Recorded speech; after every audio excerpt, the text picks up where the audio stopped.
Now, this afternoon, I want to talk about Middle Platonism and make a beginning in talking about Neoplatonism. Middle Platonism is not represented at all in our anthology and is not discussed by Stumpf. I'm daring to introduce it, however, because, as we'll see in a couple of days, it's crucially important in understanding the development of Christian thought, the development of theological positions and controversies, and the relationship between Christianity and the later Neoplatonism. Okay? You can think of Middle Platonism as representing the first 2 centuries AD. The first 2 centuries. And think of it as an amalgam of Platonism with 2 other strains of thought at that time. Stoicism, particularly with its emphasis on the logos. Logos in the sense of the divine law that orders the natural world. Also Neo-Pythagoreanism, and that in view of its concept of emanation.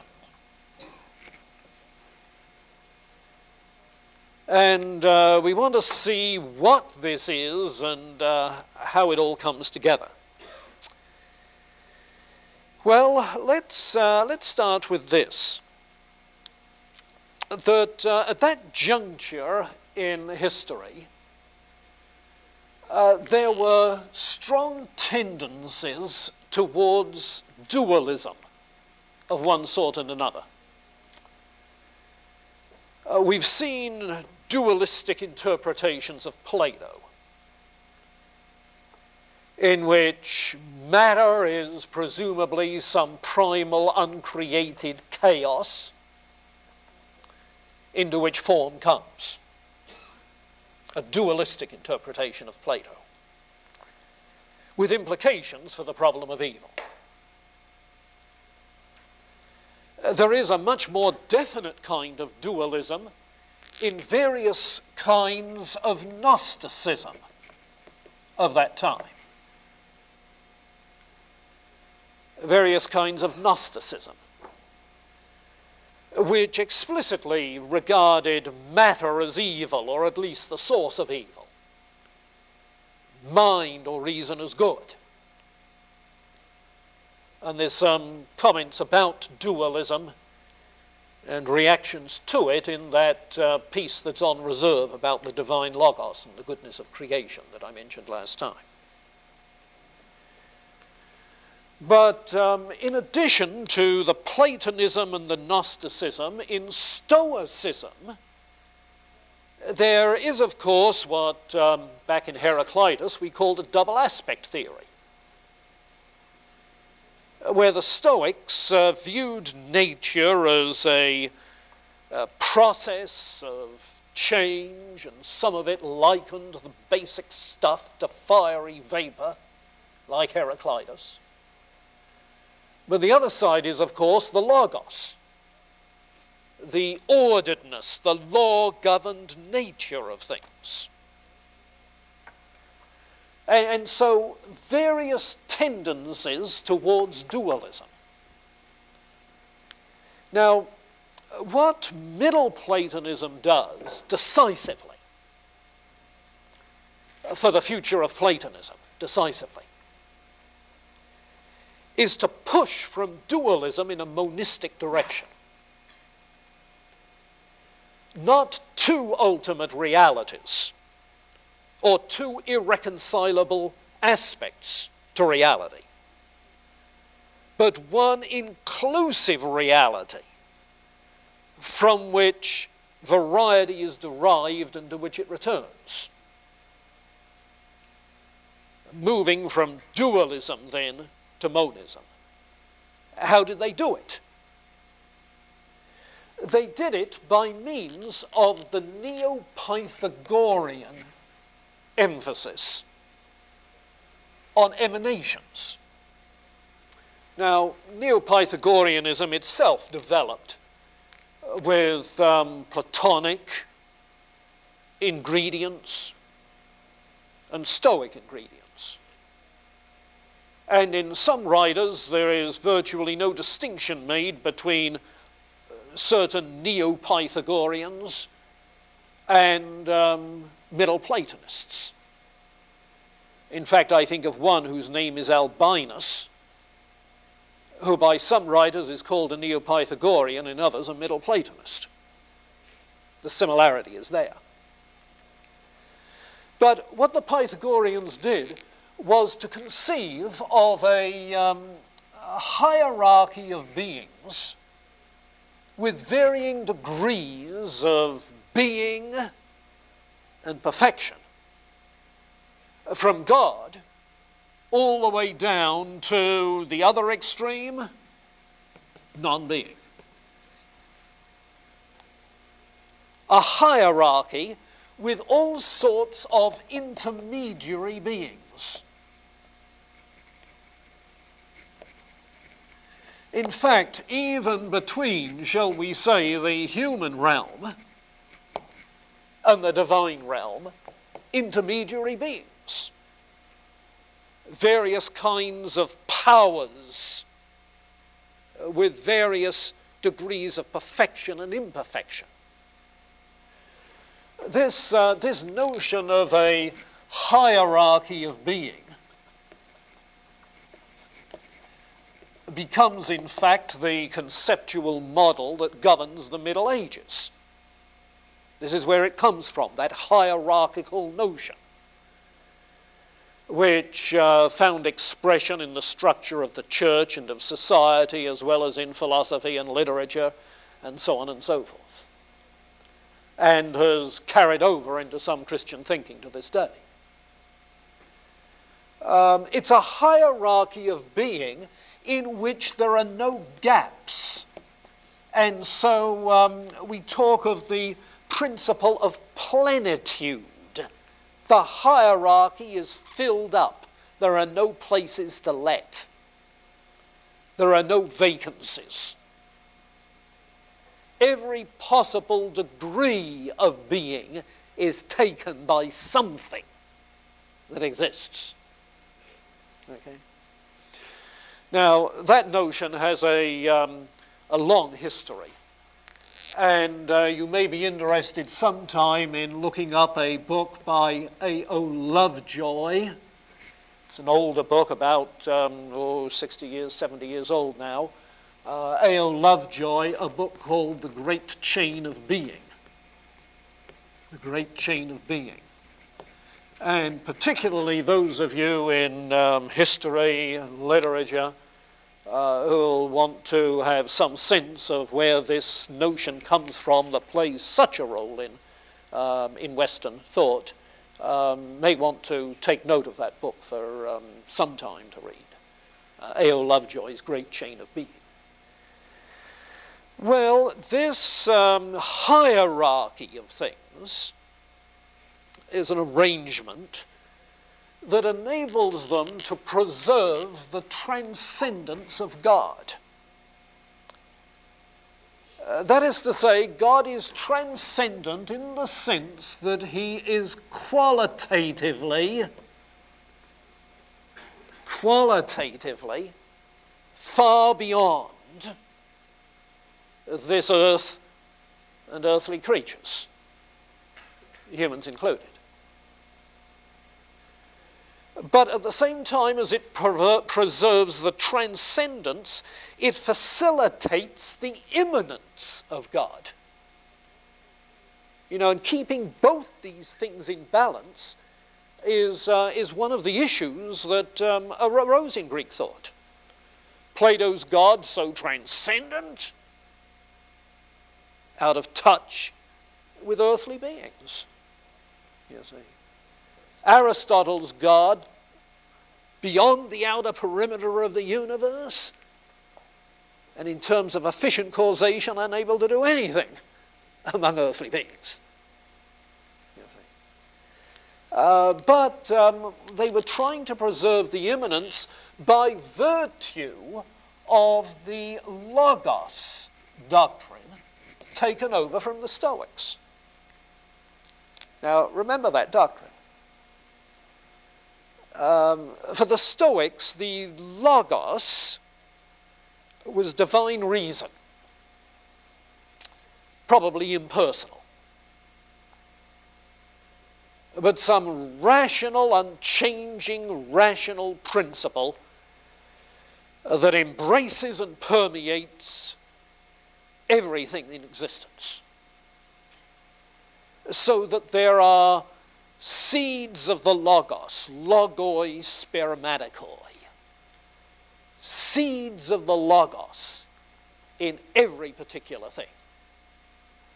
Now, if that's the case, then you see there are these seeds of the Logos running all the way down, everywhere. It is by virtue of the Logos that the divine being is immanent in every natural thing and every earthly process. Immanent insofar as these logoi spermaticoi, logos spermaticoi, are equated with the immanent forms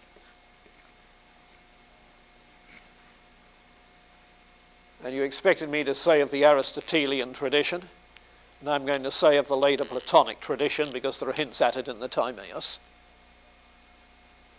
You see, the forms which brought into the receptacle form physical things. So that it's by virtue of the forms becoming logoi spermaticoi, seeds of the divine logos, okay, that you have the immanence as well as the transcendence. And consequently, evil can now be seen as dependent on one stage in the whole hierarchy of being. That is to say, down here, a dog simply doesn't have the degree of perfection which is appropriate to the human being. Nor does the human being have the degree of perfection appropriate to higher beings. But, by the same token, among human beings there are some who do not live in accordance with that logos, as according to the Stoic ethic we are to live. Human beings who do not, putting it in Platonic language, conform to the form of their human existence. They don't achieve the actuality of that inherent capacity. And evil then is a privation of good. It's a privation of the intended good, of the form in actualization. So you can see the way in which breaking with dualism, a monism is now involved. What you have, in fact, may sound like pantheism. Because if the Logos is divine, if the Logos, that is to say, is the highest emanation from the divine being, if the Logos is divine and permeates all things, then it sounds at least as if the divine is in everything, and insofar as matter has no separate existence, the divine becomes everything. It's a kind of pantheism. Yeah, which was another problem later on that had to be wrestled with. Middle Platonism, because of the Stoic influence, Neoplatonism were pretty pantheistic. When Christianity assimilated Middle Platonism, as many Christians did, they found they had to make distinctions between God and creation which were not inherent in this emanation theory. And the distinction that finally was made was that instead of emanation, creation ex nihilo is the way to conceive the distinction. Okay? What is emanation? Well, the word itself means an outflowing of being. The analogies used are of water streaming from a fountain, light streaming from the sun, you see. So if the natural world is an emanation of the divine being, it's of the very stuff of which the divine being is. Nature comes ex deo out of the divine being, rather than ex nihilo. So what begins to take shape on the horizon now, and it's on the horizon still, is a distinction between dualism, okay? Dualism as in the Gnostics, pantheism as in the Neoplatonists, and theism as in Christian thought. Dualism, where things are formed out of eternal matter, ex materia. Pantheism, with things formed ex deo, out of the very substance of God. And theism, with creation ex nihilo, out of nothing at all. Giving rise to three very different worldviews. And in a real way, the history of the first 5-6 centuries of Christian thought is the history of trying to make those distinctions clearly. Okay. Now, one or two other notes about this Middle Platonism. I was saying that it enabled them to affirm both the transcendence and the immanence of God. That is to say, God, by virtue of the Logos, is an immanent formative principle within all things. But by the same token, notice that if the forms are seeds of the Logos,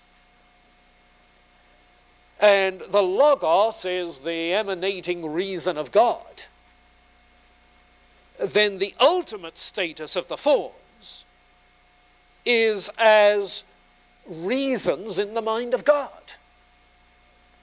You see?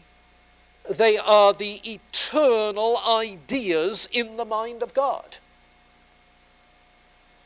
Now that's hinted at in the Timaeus. The demiurge who, with the forms in mind, you remember, wanted everything to be as good as possible.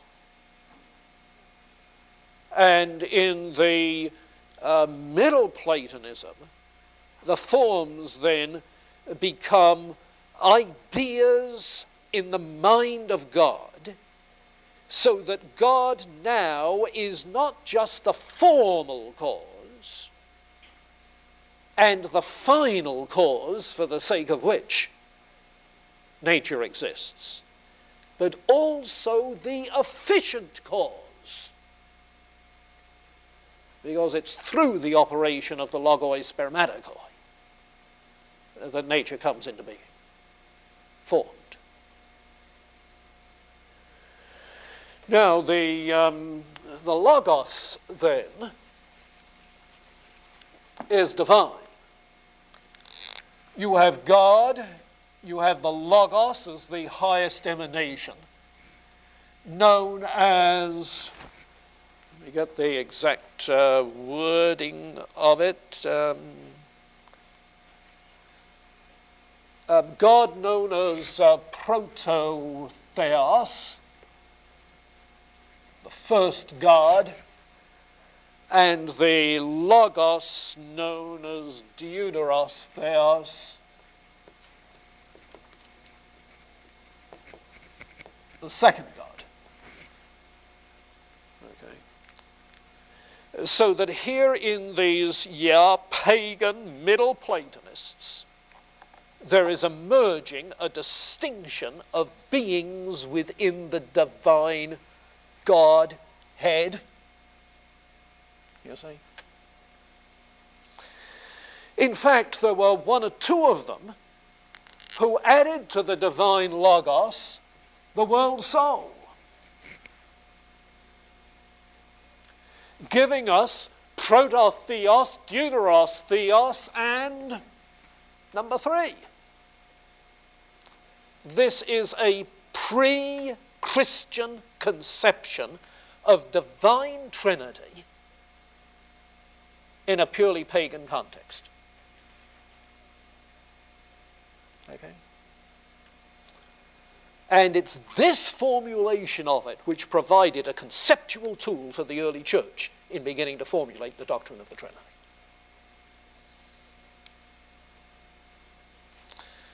And we'll see more of that later on. Oh, it should be said that the motivation behind the spread of Middle Platonism was thoroughly pagan. In fact, the Roman Emperor Justinian in the 3rd century attempted to popularize Middle Platonism in order to save pagan religion, because it made room for the pagan gods as other intermediary beings. You see? In addition to God, proto-theos, logos, you have all sorts of other intermediary beings superior to human beings. These are the pagan deities. So you've got all the room for pagan religion to be a popularized allegorical way of talking about these intermediary beings. In fact, the pagans weren't the only ones. We'll be reading next week about Philo of Alexandria, the Jewish philosopher, who it's often said was a Platonist. Yes, he was a Middle Platonist. And he too conceived of logos, world soul, in precisely these Middle Platonist terms. Okay. So the influence of it is significant. This developing thing is a fascinating story. I had a professor in graduate school who one time in a seminar declared that, I forget the context, I think he was talking about ethics and the necessity of having some grounding for objective moral values, and said that it was this which forced him to conclude there is some sort of a personal deity. Somebody asked him what sort of a personal deity, whereupon he said, well, some kind of a Trinitarian being. And the wise guy, chip-on-shoulder graduate student in the class, and there are always one or two of them at least, why on earth that? To which his reply was, well, they worked through the problem of the one and the many in the Godhead once in the ancient years. We don't have to go through all that again. Reference? Precisely this debate. you see. If you want to overcome the gap between Plato's good, objective value, personified as God, you see, and this world of time, space, how are you going to do it? You see? And the Middle Platonists saw that this could be done most effectively in having deuteros theos that immanentizes the good within nature. And this was picked up by the early church in the debate on the Trinity, as we'll see. And so the philosophical basis for some sort of Trinitarian view emerged before the Christian debate on the Trinity, which is very interesting. Well, you'll see something more of that in that article on the divine logos, which is on reserve. Now, the thing that we want to see now is that it's this development which fed into the later emergence in the 3rd century of Neoplatonism. And there's an interesting story. A story that we'll pick up on again after we're through with Neoplatonism, because of the individual who plays the role in this. The personalities are usually cited in terms of the beginnings of Neoplatonism are Ammonius Saccas, Porphyry,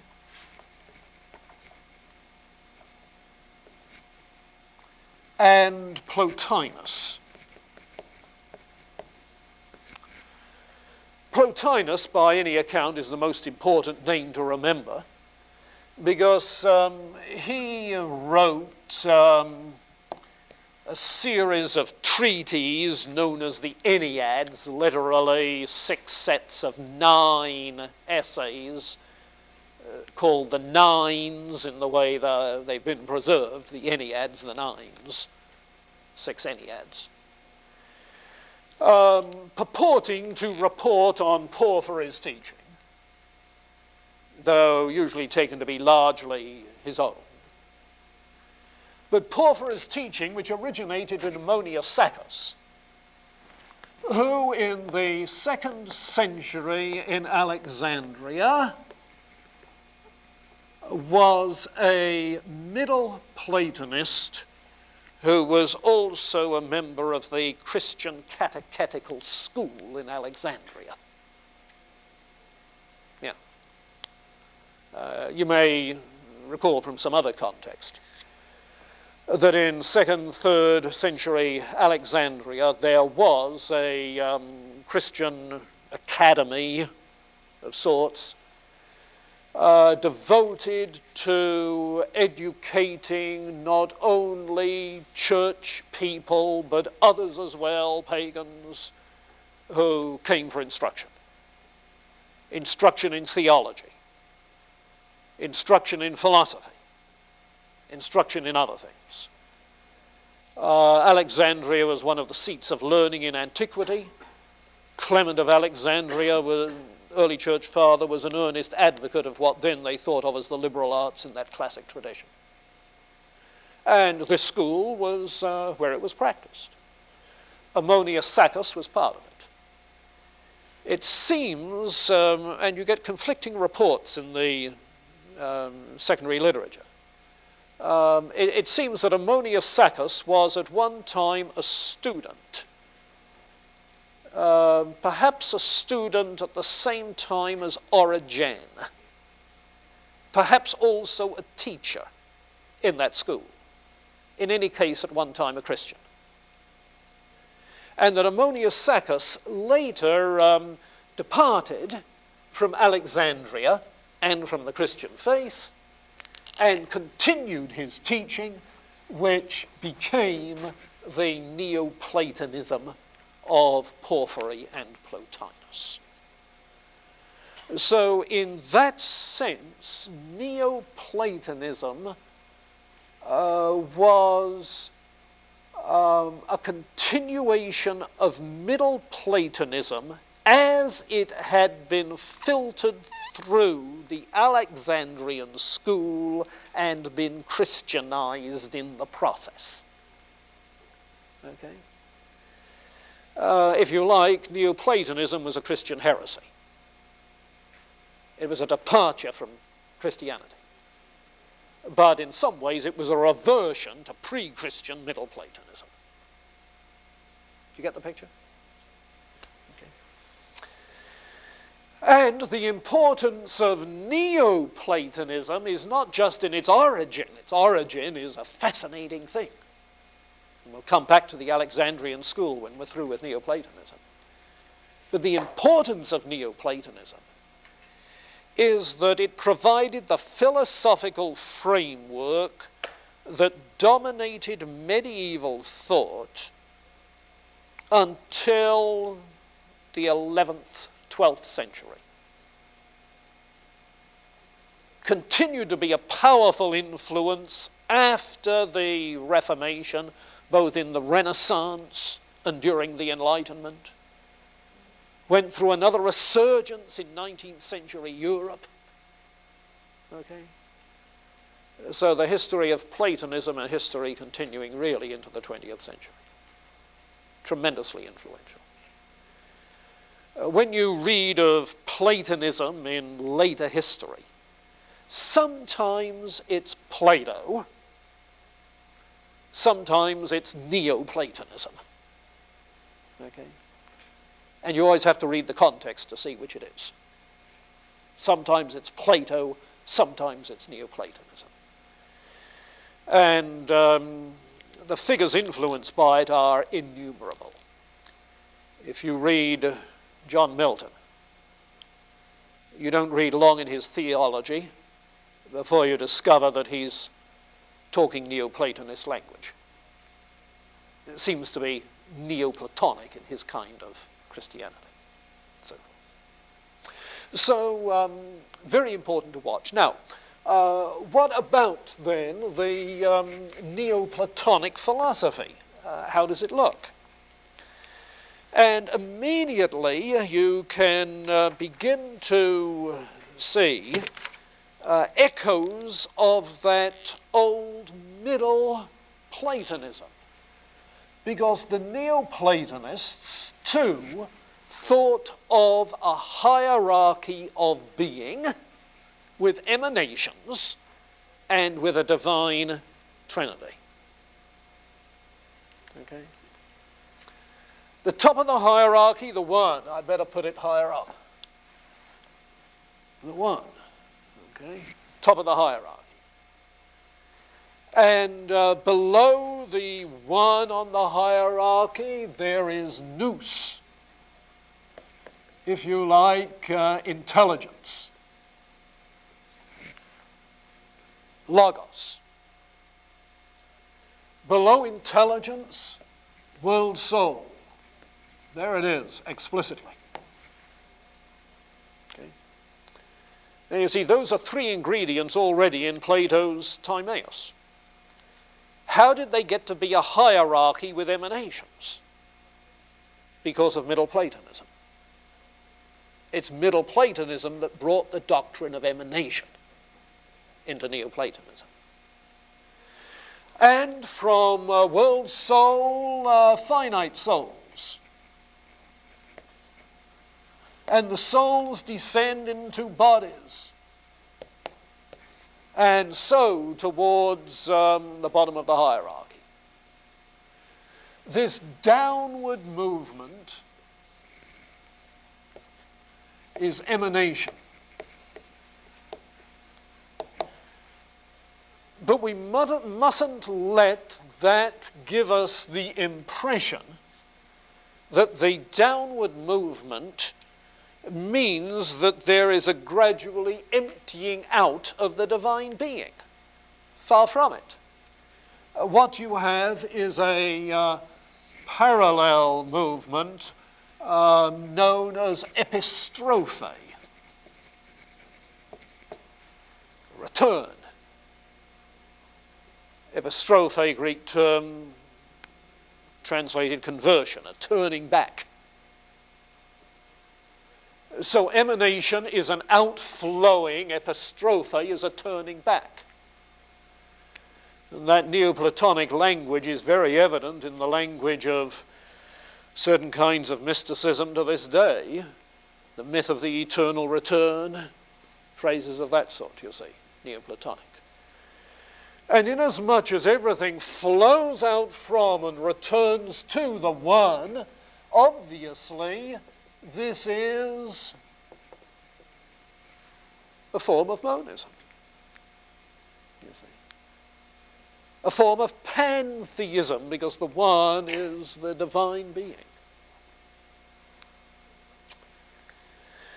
So, see this in the light of the history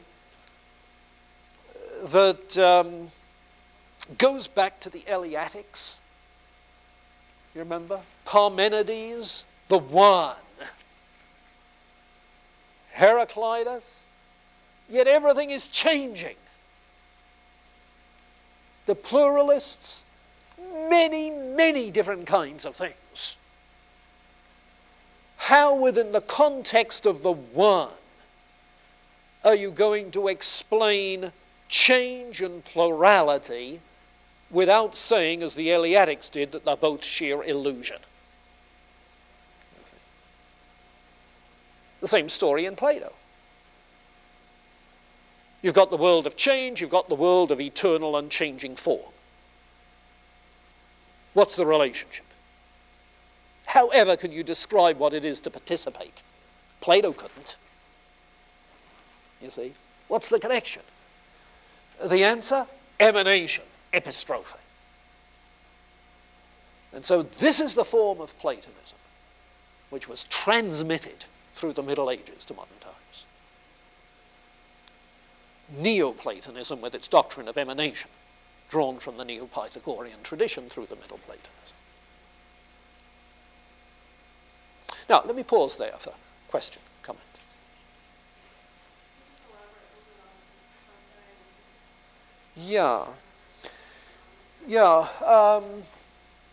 This outward movement makes it seem that the one is the efficient cause that's forever pushing birds out of the nest. Okay? Yet at the same time, epistrophe makes it apparent that the one is also the final cause towards which everything is moving.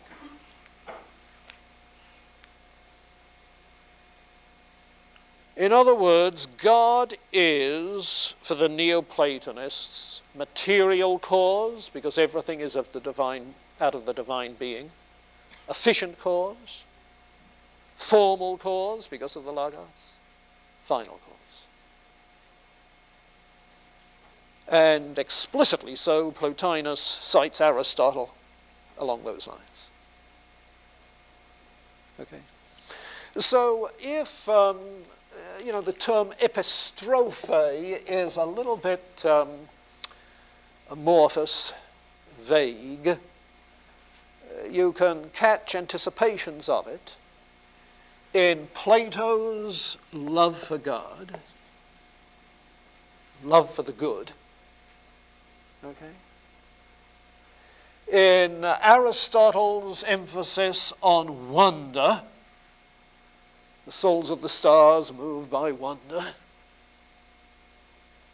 Okay.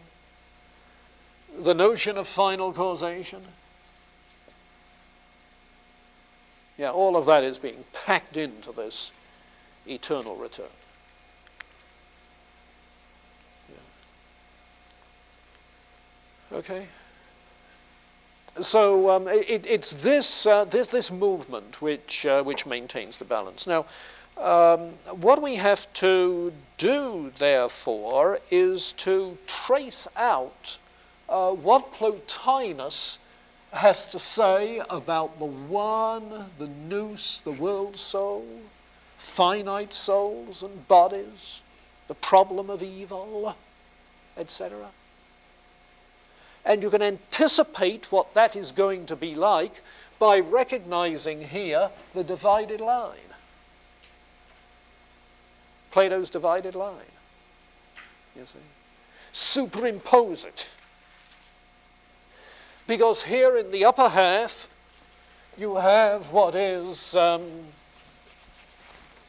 eternal. Universal. Here you have what is temporal, particular, changing. Okay. And if you want to raise the epistemological questions, then you have to raise them in terms of a Platonic kind of epistemology. How can there be innate knowledge? Well, by virtue of the fact that the finite soul is a seed of the world soul, itself an emanation from the all-intelligent nous. You see? Hence the possibility of innate knowledge. Hence the importance of dialectic, for getting it out in the open. So this is a revised version of Platonism. All right, these three hypostases is what Plotinus calls them. Hypostases. Any of you familiar enough with the theological formulation of the doctrine of the Trinity to recognize the word hypostasis? You see, because in the Chalcedonian formulation of the Trinity, later on in the 5th century, we're told there are three hypostases, singular hypostasis: Father, Son, and Holy Spirit. To call them three hypostases is the language of Neoplatonism. Three hypostases in one ousia. What's ousia? Being, essence. Three hypostases with one essence. It's the language of Neoplatonism.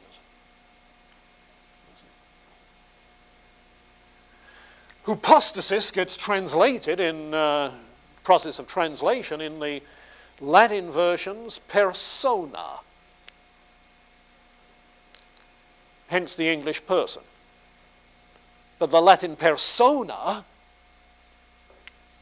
was more of a role, a mask that the actor wore to identify his role, who he was. You see. But in translation, it's become three persons in one being. The language of the creed is hypostasis and ousia. So in a very real sense, the Trinitarian formulation made use of vocabulary, to some extent ideas, drawn from Middle Platonism, the vocabulary later from Neoplatonism. So the ultimate status of the forms are ideas in the mind of God. Yes. Does that mean that from the world soul was less good than the one? Yes, in a certain sense. The one is perfect unity. Now, Aristotle stressed perfect actuality. Plotinus stresses perfect unity, influence of Parmenides. Why unity? Because unity and identity are one and the same thing. You only have identity if you have unity. You see. If you are multiple schizophrenic with 6 different personalities, you see, if there is an I and a thou within you, in some sense, then you don't have unity, absolute unity.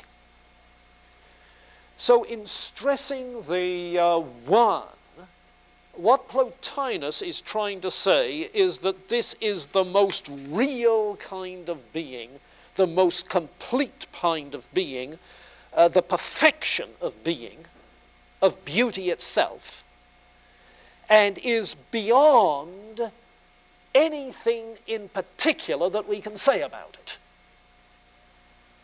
Beyond definition. Now, why beyond definition? Because to define something is to mark it off from something else. But if the one is the all-inclusive one, there isn't a something else to define it off from. Do you get it? And so you have to think of the one as beyond anything we can predicate of God. In addition, all of the predicates we might come up with, all of the attributes, are attributes we draw from our knowledge of finite things and apply them to God. They are distinguishing marks of things applied to God. But God isn't distinguished from anything else. God is the all-inclusive one. So in that sense, God is beyond all predication. Moreover, God is beyond all thought, his own thought, in this sense, that if God thought about things, there would be things distinct from God for God to think, and God would not be the one. Moreover, if God thought just his own thoughts, God would be both object and subject of thought, and there would be a distinction within God, and he wouldn't be absolutely one. Get it? So in that sense, God is beyond our thought and is beyond thinking. Okay. Now, how then can you ask questions about the one? I'm not putting you down for asking questions, but how? Barry, you were about to ask something. Weren't you waving your hand? No, it wasn't Barry, it was, yeah, Chris. I was just wondering what the nature of the usia was, I think the essence that held three together. I guess that question was raised in my mind when Yeah. you said there was no less of the divine as you went down the hierarchy. Yeah, yeah. So I was wondering what it was that separated the top three from the bottom. Yeah, asking this of the Christian Trinity or of Neoplatonism? Well, I was wondering, I guess in both aspects. Yeah. First in Neoplatonism. In talking, yeah, well, let me respond with regards to the Trinity first and then move back to where we were. As far as the Trinity, the way ousia is used, it refers to the essential nature of God with the essential attributes. So we speak of the three persons as sharing all the same attributes. Father, Son, and Holy Spirit are all omniscient, omnipotent, eternal, etc., etc., etc. So essence refers to essential attributes, the same nature. But what can ousia, being, mean in Neoplatonism? You see? And there you have the interesting, very interesting question, because all you can say is that being itself, being qua being, remember, Chris, the Aristotelian phrase? Being qua being is one, it's an all-inclusive concept, so you can't mark it off from any other concept. In that sense, being is indefinable. It is known immediately. You see? Known immediately in the sense that you recognize being, even though you can't describe it, define it. What is it that all being has in common? Is You see, to say anything more is to delineate being from being. Now, that's not a very helpful answer, but it's as Neoplatonic as I can get. Okay. In fact, you find some cases where Plotinus says actually the one is beyond being. The one is beyond being. Because so often we use the word being to distinguish a being from another being, or being from becoming, you see? And he doesn't want to do any of that if being is all-inclusive, beyond being. And inasmuch as we ascribe certain attributes to God, there are times when he says being is beyond God, beyond goodness. You see? And we're trying to distinguish one thing from another. So beyond all mental distinction. You remember back in Anaximander. Do you remember Anaximander? Thales, Anaximander, Anaximenes? Remember?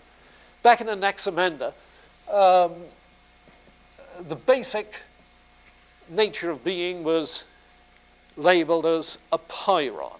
What does a pairon mean? The unlimited, the indefinable. You see? It sounds like that's feeding into the notion of the one. The apeiron, the undefinable. Known only, therefore, by the via negativa. What's the via negativa? The negative way. Yeah, the negative way. You use negative terms in speaking. God is not finite. The one is not multiple. It's not this, it's not that, it's not the other. It's beyond anything we can say. And of course, you can't help but notice how traditional Christian vocabulary about God includes a lot of via negativa. Immortal, invisible.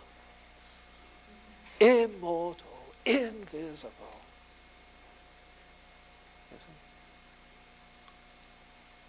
You want me to sing it?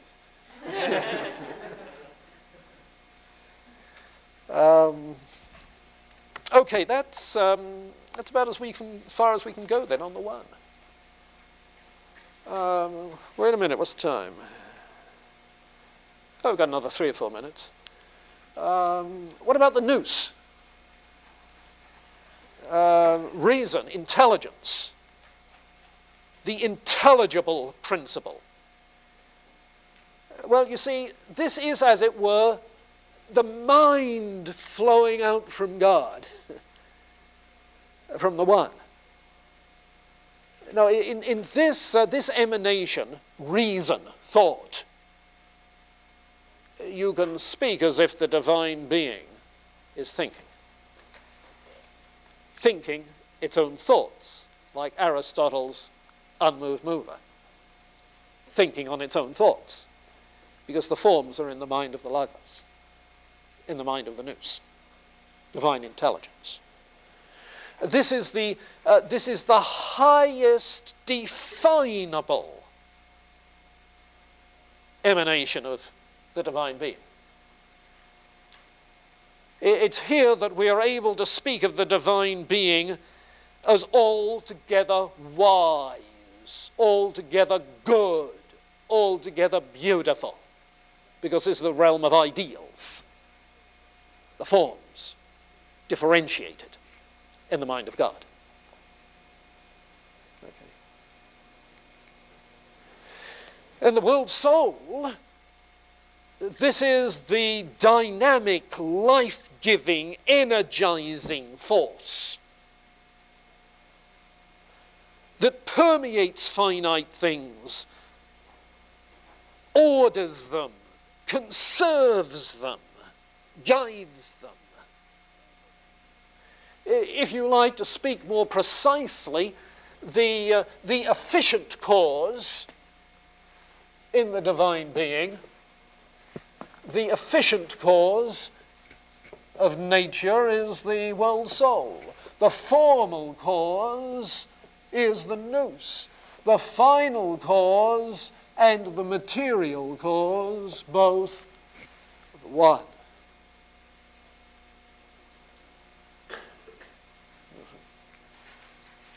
But because world soul is the dynamic agent in the process, this comes closest to efficient cause. So I take it that the role of nous and world soul are much easier to get a handle on. We've met those in Plato and others. It's the nature of the one that's the teaser that you have to ponder a while.